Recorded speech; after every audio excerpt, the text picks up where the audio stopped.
J'ai raconté hier à mon ami Gustave, devant la petite serre de mon jardin, que j'avais publié sur Twitter une photo provocante récemment de mon chien au milieu d'un paysage immense et désert, et que je m'interrogeais publiquement en disant, si je passe 2 heures au milieu de cette campagne avec mon chien, est-ce que je mets en danger la vie de qui que ce soit à Paris ? Et Gustave m'a répondu en se hâtant un peu, parce que l'ancien instituteur arrivait, oui, parce que sur nombre de sujets, ils ne sont pas entièrement d'accord, et celui-là en était un. Gustave est un anti-jacobin, ça veut dire qu'il ne supporte pas les gens qui légifèrent à Paris pour tout le monde en France sans connaître la vie des habitants, de la population, alors que l'instituteur, lui, par définition, a gardé des réflexes de hussard du savoir à la Jules Ferry. Pour lui, la France est d'une seule pièce. Les règles pédagogiques doivent s'appliquer à tous, même à Mayotte. Il a subi une partie de sa vie la pression du languedocien, des langues populaires, de l'anglais en primaire, et il a toujours dit, s'il pouvait déjà commencer par parler le français, ça nous arrangerait. Et c'est curieux, mais j'ai tendance à donner raison aux deux en même temps, l'instituteur et Gustave. L'instit a raison, en fait, de dire qu'il n'y a qu'une seule langue en France, celle de Chateaubriand et de Victor Hugo, une seule syntaxe, que le sens du mot juste est une règle de politesse et de civilité des uns aux autres. On ne parle certes pas tous de la même façon, mais on parle au moins de la même chose. Et il a raison de déplorer qu'il n'y ait plus rien à la tête de l'État dans le seul domaine qui lui importe à lui, celui de l'unité culturelle et linguistique du pays. Il dit que l'omniprésence de l'anglais se traduit par une résurgence des patois, ce qui est bien dans la ligne européenne du moment, une même règle pour des esclaves qui ont le droit d'avoir leur enclave linguistique et culturelle aux dimensions d'un département. C'est ça qu'ils appellent l'Europe des régions. Montpellier parle donc occitan et anglais, mais ne connaît plus le français. L'instituteur nous disait l'autre jour que McDonald's avait trouvé malin d'imprimer là récemment une pub qui saluait le retour de son autorisation de vendre en drive, c'est-à-dire en voiture, une publicité qui disait « It's good to see you again » et qui écrivait que les livraisons de repas se faisaient contactless, sans contact donc. Ce qui, d'après l'instituteur, voulait dire on profite du fait que le gouvernement français soit un ramassis de couilles molles et on leur envoie de l'anglais à tous, paf, dans les dents, là, comme ça, publiquement, de manière extrêmement provocante, pour dire à la population, vous allez voir, ils n'oseront pas réagir. Pour flatter les gens, souvent, des nouveaux arrivés d'ailleurs, des immigrés pour être clair, qui sont en sécession permanente avec la France au profit de l'Amérique, pour montrer que vous n'avez plus le choix. On vous dit, la société planétaire, nous l'avons instaurée, regardez, la moitié de vos gamines désormais s'appellent Cindy ou Britney, et c'est là que Gustave a raison aussi lorsqu'il m'a dit ce matin-là, que la France jacobine, par contre-coup, par réaction contre ce morcellement, était en train de devenir de plus en plus odieuse contre les citoyens depuis que tout lui échappait. Cette démission générale qui fait qu'on brade nos usines, nos usages, nos immeubles parisiens, notre langue, nos chanteurs populaires au profit de The Voice, qu'on abandonne nos décisions budgétaires au profit de l'Europe. La contrepartie de tout ça, c'était des mesures indifférenciées d'un bout à l'autre du pays, qui s'appliquaient à tous, sans vote, des mesures totalitaires, donc tous, et qui de surcroît entraient dans les détails de la vie de chacun pour les connaître d'abord et puis pour les gouverner ensuite. La grande leçon de ce confinement, m'a dit Gustave, qu'il va falloir intenter un procès général long et difficile au nom d'un nouvel habeas corpus. Alors je te rappelle que c'est cette loi du XIIIe siècle qui en Angleterre stipulait qu'on pouvait pas emprisonner les gens sans débat, sans contradiction, sans objection de la part des victimes, et que le confinement à la Macron contrevient sournoisement à ce principe éternel. Je ne dis pas, dit Gustave, qu'il ne faut pas circonscrire l'incendie viral à Paris ou à Metz. C'est normal qu'on envoie des canadaires et qu'on dise aux gens de rester chez eux tant qu'on n'a pas éteint l'incendie. Mais si, sous prétexte qu'il y a le feu à Metz, t'envoies des canadaires à Nantes et à Bordeaux, et tu fais contrôler les gens à la sortie de leur immeuble ou de leur magasin en leur disant tant pis, votre affaire va périr, mais à Metz ça va mal. Vous n'allez pas pouvoir payer votre loyer parce qu'on en bave dans les Hauts-de-Seine et parce que là-bas l'incendie fait rage. Alors toi tu réponds mais dites ça sent pas du tout la fumée ici, et là on t'accuse de complotisme simplement pour avoir posé la question. On a imposé des mesures de névrosés, de pompiers de l'impossible, à grand renfort de reportages à Paris, à des gens comme nous, dit Gustave, qui n'avons rien à voir avec l'incendie, qui n'avons même pas senti la fumée, et où on nous a imposé tout ça sans vote, sans discussion, sans objection possible. Nous sommes isolés depuis 2 mois, les seuls risques de contamination ici sont les gendarmes et les éboueurs, mais nous devons remplir un formulaire à chaque fois que nous allons donner des épluchures à nos poules. Je ne sais pas si tu imagines, me dit-il, ce que nos descendants vont penser de nous, mais moi ça me rappelle Staline qui a fait mourir 10 millions de personnes en Ukraine en faisant disparaître les petits fermiers, leur production, en changeant le mode de culture et la nature des cultures, en restreignant la liberté de circulation. Alors évidemment, c'est toute proportion gardée. Mais quand on aura 1 million de chômeurs de plus, eh ben on en reparlera. Dans le département, ici, il y a eu 2 morts, c'est pas grand-chose, et une vingtaine de cas, dans la seule grande ville du coin, mais il y a des milliers de gens, de garagistes, de vendeurs, de libraires, de guides touristiques, de loueurs de VTT, de moniteurs de parapente, qui ont perdu leur emploi, leur récolte, leurs recettes, leurs ressources, leur mode de vie, et bientôt peut-être leur logement, et tout ça pour ménager quoi? Eh ben, pour ménager le travail des soignants et les capacités d'accueil en réanimation à Paris, pour un truc qui tue 1 ou 2% des gens dans le pire des cas. En tout cas, ça va faire des milliers de morts par suicide dès l'année prochaine, si ça continue. Et plus jacobin que ça, tu meurs, et nous risquons de mourir, a-t-il dit, à cause de leurs conneries. Mais il ne faut pas croire, me dit encore Gustave, que c'est une affaire terminée, parce que la grossièreté du procédé, la constance de tous ces gens dans le mensonge, tout ça a rendu les nôtres furieux, et qu'en France et en Italie, la fureur est créatrice, tu vas voir, et surtout en Italie. Alors là, je rappelle que mon ami Gustave s'appelle Gustavo et qu'il est de Gênes. C'est important parce que Gênes est la ville d'un certain Beppe Grillo, qui est une sorte de Coluche italien, qui ne fait pas de moto, lui, et qui a fondé un parti politique et qui est toujours vivant. Gustave l'a bien connu, cet homme, et tout le monde le connaissait en Italie, parce que l'Italie est un pays tout petit, où j'ai passé d'ailleurs 3 ans, je le précise encore, à la tête d'un institut français, et donc j'ai l'occasion de parler encore de tout ça régulièrement, non seulement à Gustave, mais à mes amis italiens, à travers Skype, puisque la plupart n'ont que ça à faire en ce moment. Alors, je vous résume les conclusions largement partagées, parce que c'est la clé de notre avenir, et elle passe par l'Italie. D'abord, il est bon de savoir que dans l'esprit de Gustave, comme dans celui de mes amis italiens confinés, il existe bel et bien un messianisme italien, c'est-à-dire une vocation à prendre la tête d'un mouvement de pensée nouveau en Europe, d'une révolution dans les esprits, et ils se réfèrent souvent, ces gens, à la Renaissance, et à juste titre. Ils disent souvent que la Renaissance a fini par pénétrer le monde protestant un siècle après, par tempérer son goût de l'argent, un peu bas du front, là, son absence d'imagination, et que ça va être le cas, une fois encore, avec cette crise.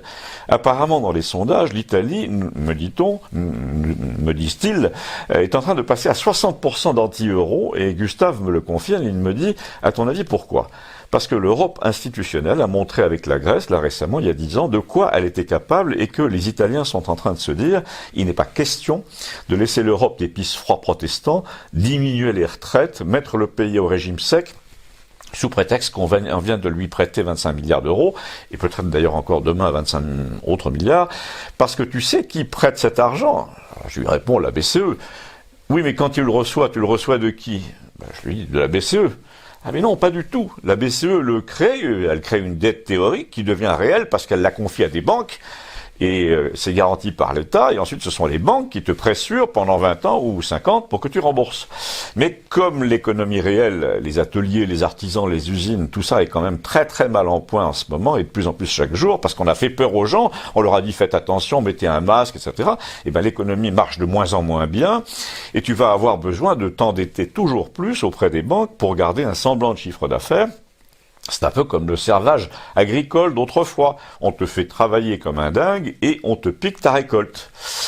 À la fin, me dit toujours Gustave, quand tu es une nation, eh bien les banques et la BCE te disent de vendre Versailles, le port de Marseille, ta villa, ton système social, de diminuer de 40% la retraite des vieux, l'aide au logement, les allocations familiales, tout ça pour rembourser ce que tu dois. Donc je résume, me dit-il, pour garder l'économie en état de marche pendant le virus, on te donne de l'argent en Monopoly. Mais à la fin de la partie, tu es obligé de convertir ton argent Monopoly en argent réel, en travaillant comme un dingue.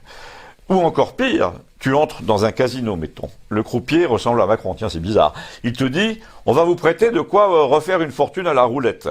Et comme tu es sous, tu signes, tu joues tout ce qu'on te prête, sauf que c'est le rouge qui sort et pas le noir, donc tu as tout perdu, mais tu dois rembourser, puisque c'est un argent que tu n'avais pas au départ. Et là, tu as tous les mafieux du casino sur le dos qui te menacent de mort pendant 10 ans si tu ne rembourses pas. Les mafieux avec un QI assez limité, qui ressemble un peu à Christine Lagarde, si tu vois, et qui remercie Macron, évidemment, de t'avoir prêté de l'argent au bon moment, avant que tu ne puisses réfléchir. Tu te souviens ce qu'il a dit? Quoi qu'il en coûte, le mec il est sorti du bois dès le premier soir avec un plan de financement tout prêt. Il a mis 1 mois à comprendre qu'il fallait des masques, mais pour endetter le pays auprès des banques, là il a mis 1 jour. À croire qu'il avait déjà le formulaire dans son veston. Macron, c'est le monsieur signé là. Alors j'ai demandé à Gustave, si on réagit là, ça donne quoi? On peut à la rigueur faire un coup d'État sans sortir de l'euro, me dit-il, si la Banque Centrale Européenne te prête encore 100 milliards, mais au lieu de dire aux banques de chaque pays, tenez, voilà une enveloppe, et puis vous attribuez ça à qui vous voulez, à charge pour vous d'être remboursé par les entreprises donc qui rapportent le plus. Non, ce qu'elles fabriquent, on s'en fout. Oui, vous pouvez laisser couler les autres. Oui, on se fiche des suicides. Et ben s'il y a des émeutes, on enverra les blindés. Donc les banques, au lieu de dire ça, c'est le pire scénario, ça. Il y a un scénario plus rose. La BCE, la Banque Centrale Européenne, dit aux banques, non, là, cette fois, je ne veux plus de votre concours, je vais créer des commissions directement dans chaque pays, dans chaque région, qui vont attribuer un argent de relance pas remboursable. Donc les banques, on n'en veut plus. Cette fois, on va faire les choses en direct avec des conditions intelligentes. Ce seront d'abord des activités socialement utiles, sans gaspillage, des salaires versés qui ont une valeur pour tout le monde, entretien de patrimoine, innovation, recherche, technologie propre, activités non délocalisables. Et puis ensuite, mais là, dit Gustave, je pense à l'Italie qui est un véritable modèle, je prête toujours sans remboursement à des entrepreneurs qui, et là, c'est moi qui l'interromps, je lui dis, mais attends, apparemment, et c'est dans les statuts, la BCE n'a pas le droit de prêter directement à des entrepreneurs sans passer par les banques. Donc, répond Gustave, qui ne se laisse pas interrompre aussi facilement, on va faire un prêt sans remboursement, et donc on va appeler ça une dotation, un don. Et là, il n'y a aucun texte européen qui dit que c'est pas possible de faire du mécénat industriel. Donc moi, la BCE, la Banque Centrale d'Investissement, européenne, je fais des dons à des ateliers capables de devenir Lamborghini ou Ferrari ou Piaggio, des gens qui démarrent une future entreprise mondiale de qualité, à 6 ou 8, comme ça, avec un savoir, avec un génie propre, comme après la guerre, et qui s'impose par des produits originaux, rares, intelligents. Mais ça, me dit Gustave, c'est pour le cas où la BCE deviendrait intelligente elle-même. Or, quand tu regardes qui la dirige en ce moment, tu as un gros doute. Et du coup, moi, j'ai plus tellement de doutes, ajoute-t-il. L'Italie va dire à l'Europe du Nord, vous êtes gentils les gars, mais jusqu'ici, 80% du génie dans l'histoire a soufflé en partant de chez nous. Et là, j'inclus l'Italie, l'Espagne, le Portugal et la France, en tout cas le sud de l'Europe. En plus, chez nous, nous dit Gustave, c'est vivable. Je parle même pas de la météo, je parle des gens qui sont moins chiants qu'en Hollande ou en Suède ou en Allemagne, dit toujours Gustave. Ici, il y a des familles, l'arrêt partout, l'artisanat idem, on a de l'humour, on a de l'imagination. Donc, on va recommencer à battre monnaie pour nous-mêmes, à avoir une banque centrale espagnole ou italienne qui décide qui elle doit aider et pourquoi. Bref, on va faire nos petits Boris Johnson. Et que fais-tu, lui dis-je, des dettes déjà contractées? Et il me dit, qu'ont fait les soviets des dettes contractées par le tsar? Attends, je lui dis, mais nous avons tellement délocalisé depuis 30 ans qu'on n'a même plus de quoi recommencer à créer, à produire. Tout ce qui est technologique, par exemple. Même les fameux masques, on n'a pas su les produire faute de machines-outils. C'est pourquoi, me dit-il, à mon avis, les gouvernements du sud de l'Europe devraient carrément se comporter de manière machiavélique, c'est-à-dire faire semblant de se plier aux règles européennes pour mieux organiser leur sortie une fois que leur indépendance sera reconquise. Je lui dis, mais t'es fou. Alors tu préconises de mentir sciemment à la Commission européenne en préparant un coup d'État économique? Quand on voit la franchise, me dit-il, de notre président, et surtout celle de son Premier ministre, on a un peu honte de calculer des coûts à 3 bandes comme ça, mais nous allons pour une fois nous arranger avec notre conscience. Et Gustave a résumé le truc à sa façon, que j'ai trouvé quand même assez clair. Il a dit, écoute, dans le premier cas, tu deviens jamais riche et jamais indépendant, puisque tu es comme les serfs du Moyen-Âge qui sont endettés à vie, en quelque sorte. Dans le deuxième cas, Tu redresses le museau sur le plan financier, sans être écrasé de dettes, puisque ce sont des dons, mais tu n'es pas indépendant, puisque tu restes dans l'Europe et tu ne décides pas de ce qui est bon pour toi. Et dans le troisième cas, tu es indépendant et tu as, à mon avis, les mêmes chances de redevenir riche, mais cette fois dans l'indépendance. Et là-dessus, l'ancien instituteur a commencé à nous parler du retour des enfants à l'école en arrivant, mais Gustave a ajouté quelque chose au dernier moment qui m'a frappé. Il m'a dit, regarde, ce qui arrive en ce moment à Asselineau. Et bien ça, c'est la méthode Macron. Quand tu ne peux pas vaincre avec des arguments, disons, propres, quand ton adversaire est en train de prendre le dessus, et là, le Frexit, tout le monde commence à se poser la question, eh bien, tu fais discréditer ton adversaire par des méthodes sales, des méthodes de caniveau, en laissant publier tes accusations par un grand journal proche du pouvoir, en l'occurrence le Figaro. Rien n'est vérifié. Le type Asselineau, là, qu'on accuse en gros d'avoir été grivois avec son chauffeur de 25 ans, personne au Figaro ne lui a téléphoné pour lui dire, je vous signale qu'on va publier demain des accusations de votre chauffeur. D'ailleurs, il se trouve en plus que le chauffeur a été viré un mois avant pour insolence. Enfin, donc tout ça, ça sent un peu l'affaire Fillon. C'est la tentative d'assassinat politique absolument typique. Asselineau est loin d'être aussi haut dans les sondages que Fillon l'était à l'époque, mais il est le seul qui dise en ce moment non à l'euro.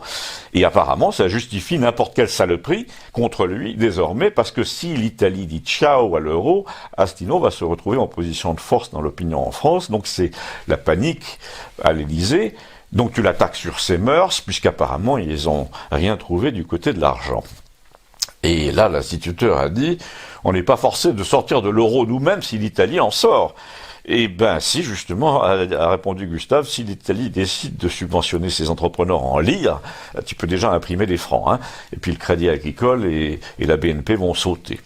De toute façon, je m'en fous, moi, de vos histoires, a dit l'instituteur, il voulait juste nous dire, il était venu pour ça, pour nous parler d'autre chose. Il me dit, si tu fais une chronique cette semaine, n'oublie pas de dire que l'histoire des écoles ouvertes pour les paquets de 15 élèves, là, un jour sur deux, avec superposition des classes physiques et du télétravail par Internet, alors que la moitié des gosses ici ne l'ont pas, donc double boulot pour le prof, hein, et ben c'est tellement n'importe quoi que ça fait vraiment de la peine.